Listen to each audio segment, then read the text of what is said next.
নালাগিব। এই ৰজা পৰীক্ষিত 7 দিনৰ পিছত বৈকুণ্ঠ পাইছে। 60,000 ততোধিক ঋষিমুনি গংগা নদীৰ পাৰত অভিশপ্ত পৰীক্ষিত ৰজা পৰীক্ষিত বহি আছে। গংগা নদীৰ কুহাৰু নামৰ ঠাইত মৃত্যু ভয়ৰ পৰা নিৰ্জান পাবৰ কাৰণে ৰজা পৰীক্ষিতে 60,000 ঋষিমুনিক দৰৱ বিচাৰিছে। বুজিছেনে বা? যে মৃত্যুৰ ভয়ৰ পৰা নিৰ্বাণ পাম বা মৃত্যু ভয়ৰ পৰা বাচিবৰ কাৰণে কিবা উপায় আছে নেকি? তাত 60,000 ততোধিক ঋষিমুনি বহি আছিলে, এজন দুজন নহয়।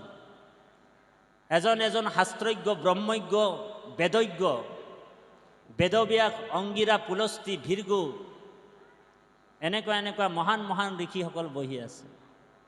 এজন ঋষি এনেকুৱা বহি আছে বোলে অগস্তি নামৰ ঋষিজনে বোলে সাগৰকো গিলি খাই দিব পাৰে, সাগৰক পি খাই দিব পাৰে, গিলি খাই দিব পাৰে। এনেকুৱা ঋষি বহি আছে, অগস্তি মুনি। ৰজা পৰীক্ষিতে সকলো ঋষিমুনিক প্ৰশ্ন কৰিছে যে তোমালোকৰ ওচৰত 7 দিনৰ পিছত মই যে মৰিম, এই মৃত্যুৰ যিটো ভয় মোক দিনে ৰাতিয়ে সদায় পৰিচান কৰি ৰাখিছে, দিগদাৰী কৰি আছে, এই মৃত্যু ভয়ৰ পৰা মোক কোনে নিৰ্বাণ দিব, কোনে পৰিত্ৰাণ কৰিব? কিবা উপায় আপোনালোকৰ ওচৰত আছে নেকি? তেতিয়া এজন ঋষিয়ে কৈছে, ঋষি এজনে কৈছে যে তুমি যজ্ঞ কৰা, তেতিয়া তুমি মৃত্যুৰ ভয়ৰ পৰা তুমি পৰিত্ৰাণ পাবা। ৰজা পৰীক্ষিতে কৈছে যে মই কিমান দিন যজ্ঞ কৰিব লাগিব?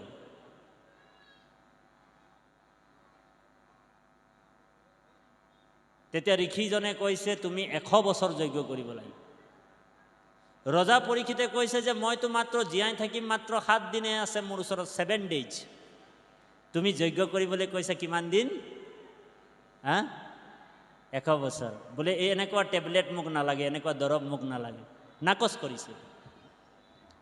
এজন ঋষিয়ে কৈছে দান কৰিব লাগিব। বোলে কিমান দিন? 9 মাহ দান কৰিব কৈছে। ৰজা পৰীক্ষিতে কৈছে মোৰ ওচৰততো মাত্ৰ 7 দিনহে আছে, বুজিছেনে?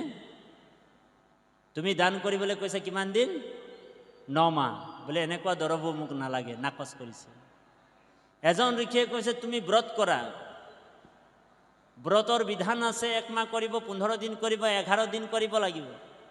ৰজা পৰীক্ষিতে কৈছে মোৰ ওচৰত মাত্ৰ 7 দিন টাইম আছে, 7 দিনৰ পিছত মই ঔ হৰি ঔ ৰাম হম, মৰিম। তেনেকৈ অকস্মাতে এজন ঋষি তাত সেই মহান পুণ্যতীৰ্থত উপবিষ্ট হ'ল, যাক মুনীন্দ্ৰ বুলি কৈছে ভাগৱতত। মুনীন্দ্ৰ মানে মুনিসকলৰ ৰজা, ঋষিসকলৰ ৰজা।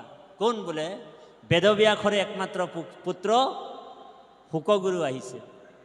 দিগম্বৰ ভেগ আহি ৰজা পৰীক্ষিতৰ অৱস্থা দেখি কিনি তেওঁৰ দুখ অনুভৱ হ'ল। লগে লগে প্ৰশ্ন কৰিছে যে তোমাৰ হাতত কিমান দিন আছে, সময় কোৱা।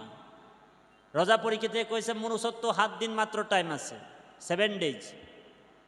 শুকগুৰুৱে কৈছে যে মই তোমাক 2 দণ্ডতে গতি দি দিব পাৰিম বুলি, মোৰ ওচৰত কেপাচিটি আছে। তোমাৰ ওচৰততো 7 দিন বহুত সময় আছে, তোমাক মই 2 দণ্ডতে গতি দি দিম। এই কথাটোকে ইয়াত কৈছে, হে অল্পকালে সাধেহি ধি কৃষ্ণৰ ভকতি, 2 দণ্ডে পাইলা গতি খটাংগ নিৰপতি। স্মৰণম মাত্ৰেনো, যাৰ নাম স্মৰণ কৰিলে জন্ম মৃত্যু ভৱ সংসাৰৰ পৰা পৰিত্ৰাণ পাব পাৰে, সেইজন পৰম ঈশ্বৰৰ কথা মই তোমাক 7 দিন শুনাম, তুমি শুনিবানে? মই তোমাক 2 দণ্ডতে গতি দি দিব পাৰিম, তথাপিও মই তোমাক 7 দিন ভাগৱতৰ কথা ক'ম, তুমি শুনিবানে? পৰীক্ষিতে কৈছে ইমান ডাঙৰ অফাৰ পাইছোঁ যেতিয়া 7 দিন ভাগৱত শুনি লোৱাই ভাল। ঔ হৰি ৰাম, এনেকুৱা অফাৰ আৰু কেতিয়া আহিব? আপোনালোকেও আজি অফাৰ পাইছে। ভাগৱতত উল্লেখ আছে বোলে জীৱ যদি পঞ্চদিন বিষ্ণু ভক্ত নৰ, জীৱ যদি পঞ্চদিন বিষ্ণু ভক্ত নৰ, তথাপি তাৰে হে জানা জীৱন সফল। জীৱ যদি পঞ্চদিন বিষ্ণু ভক্ত নৰ, তথাপি তাৰে হে জানা জীৱন সফল বুলি কৈছে। Only 5 days। আজি আপুনি 5 দিন ভকতি কৰিলে, কৃষ্ণৰ ভকতি কৰিলে, হৰিৰ ভকতি কৰিলে, 6 নম্বৰ দিনত যদি কেনেবাকৈ আপোনাৰ হৰি ৰাম হৈ গ'ল, আপোনালোক চিন্তা কৰিবলগীয়া কথা নাই, সেই পৰম ধামলৈ আপুনি গতি কৰিব পাৰে বুলি কৈছে। এইটো ভাগৱতে সিদ্ধান্ত দিছে, দৃষ্টান্ত দিছে। 6 নম্বৰ দিনাখন যদি আপুনি কেনেবাকৈ মৰিও গ'ল, এক্সিডেণ্ট হয় কিনি, কিবা এটা হয় কিনি, অকাল বিয়োগ হৈ গ'ল, তথাপিও আপোনালোক ভয় নকৰিব। ভগৱানে নিজেই ভাগৱতত কৈছে, জীৱ যদি পঞ্চদিন বিষ্ণু ভক্ত নৰ, তথাপি তাৰেহে জানা জীৱন সফল। পৰম দুৰ্মতি যিটো ভক্তিহীন নৰ, জীৱ যদি বহুকাল সহস্ৰ বছৰ, ব্যৰ্থ তাৰ জীৱন বুলি কৈছে, সেইজনৰ ব্যৰ্থ জীৱন। কিছুমান মানুহ আছে নহয়, বোলে মোৰ ককা, মোৰ আইতা, মোৰ আপাদেউ বোলে 120 বছৰ জীয়াই থাকিলে। কিমান বছৰ? 120 বছৰ। বোলে বৰ পুণ্যৱান ব্যক্তি দেই, 120 বছৰ জীয়াই আছিল, কিন্তু কোনোদিনেই কিন্তু নামঘৰলৈ নাহিল, হৰি কথা নুশুনিলে, কৃষ্ণ কথা নুশুনিলে। 120 বছৰ আয়ু পালে, কিন্তু যদি হৰিৰ ভক্তি নকৰিলে, কৃষ্ণ কথা নুশুনিলে, ভগৱানৰ কথা নুশুনিলে, তেনেহ'লে কি বুলি কৈছে? আহিল কণা গল কণা আৰু খাগৰি কাটিল 3 কণা। কি ডাঙৰ কথা বোলে, তেওঁ আহিল আৰু গ'ল আৰু তেওঁৰ কাম নাই আৰু। 120 বছৰ পালে বোলে এনেই জনম গোৱাইল মিছা, নুশুনে কৃষ্ণৰ কথা, তেওঁ কৃষ্ণৰ কথা কোনোদিনেই নুশুনিলে। আৰু কোনোবা যদি এই পৃথিৱীত আহি যদি ভগৱানৰ কথা যদি 5 দিনো শুনিছে, কৃষ্ণ কথা, ভগৱানৰ কথা, ভগৱত ভক্তিৰ লগত যদি 3 দিনো যোগ হৈছে, আৰু ৰজা পৰীক্ষিতক কৈছে যদি 2 দণ্ডতো কৰা তুমি ভকতি, তথাপি তোমাৰ জীৱন ধন্য।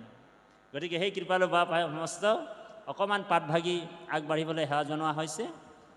তাৰপিছতে প্ৰায় আৰু আধা ঘণ্টা 1 ঘণ্টাৰ ভিতৰতে ভাগৱত চলিব, সময়ৰ প্ৰতি লক্ষ্য ৰাখি। সময় হৈছে পাখি লগা কাঁড়ৰ নিচিনা, আৰু ৰাতিলৈ ভাওনাও আছে চাগে, গতিকে ভাওনাও চাব লাগিব আমি। আজি ভাওনাখনৰ নামটো কি আছিলে বাপ? সীতা হৰণ বালি বধ। গতিকে সীতা হৰণ হ'ব আৰু বালিৰ বধ হ'ব। বালিক ভগৱন্ত অকাৰণে মাৰিলে, সেইকাৰণে ভগৱন্ত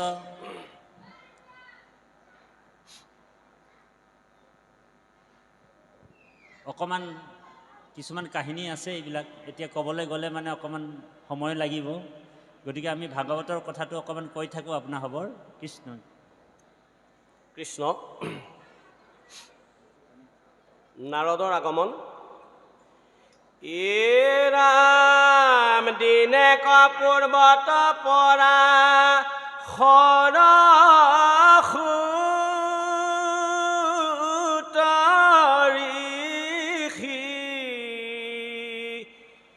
বদৰিকা সমতয়া সন্ত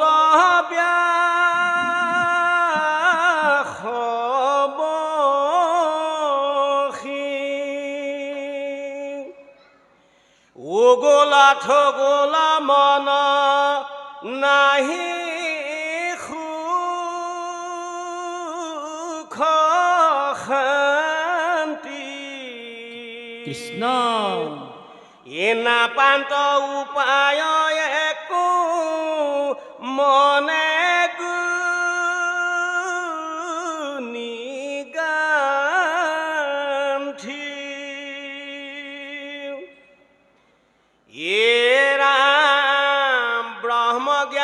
চিন্তন তম নত নাহি সুখ এ নজানন্ত কৃষক নতমিলে দুখ এ ৰাম অধুমুখে আছে বহি হুয়ানি খবদ সেই বেলাটোতে আহি মিলিল নাৰদ কৃষ্ণ দিনেক পূৰ্বত পৰাশৰ সুত ঋষি পৰাশ মুনিৰ একমাত্ৰ পুত্ৰ বেদব্যাস বদৰিকা আশ্ৰমত আচন্ত ব্যাস বহি উগুল থুগুল মন নাহি সুখ শান্তি নপান্ত উপায় একো মনে গুণি গান্থি পৰাশ মুনিৰ একমাত্ৰ পুত্ৰ বেদব্যাস আপোনালোক জানে বেদব্যাসৰ কথা বেদব্যাসে 17 পুৰাণ ৰচনা কৰা মহান ভগৱন্তৰে 24 অৱতাৰত এক অংশ অৱতাৰ বেদব্যাস সেই বেদব্যাসৰ দ্বাৰাই 4 বেদ বিভক্ত কৰি লোক সমাজত বেদৰ যিটো ধৰ্ম কৰ্মৰ বিষয়ে ধৰ্ম পালনৰ ব্যৱস্থা বেদব্যাসেই সৃষ্টি কৰি দিছে ৰচনা কৰি আৰু 17 পুৰাণ ৰচনা কৰিছে মাৰ্কেণ্ডে পুৰাণ স্কন্দ পুৰাণ লিংগ পুৰাণ শিৱ পুৰাণ এনেকুৱা 6টা তামসিক পুৰাণ আৰু 6টা ৰাজসিক পুৰাণ ব্ৰহ্মাণ্ড পুৰাণ পদ্ম পুৰাণ ইতিহাস পুৰাণ বৃহৎ নাৰদীয় পুৰাণ এনেকুৱা ৰাজস পুৰাণ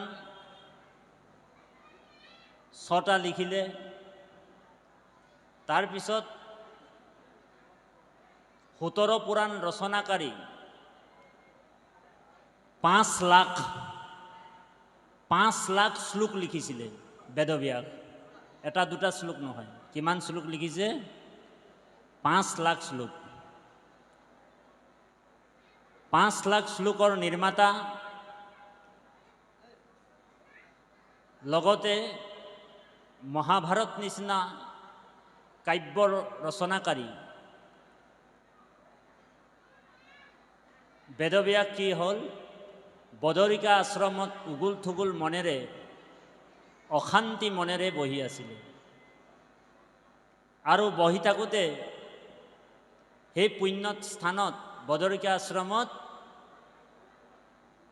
সনাতন ধৰ্মৰ প্ৰৱৰ্তক কোন প্ৰচাৰক প্ৰৱৰ্তক নহয় প্ৰচাৰক সনাতন ধৰ্মৰ প্ৰচাৰক দেৱঋষি নাৰদ গ'ল কোন গ'ল দেৱঋষি নাৰদ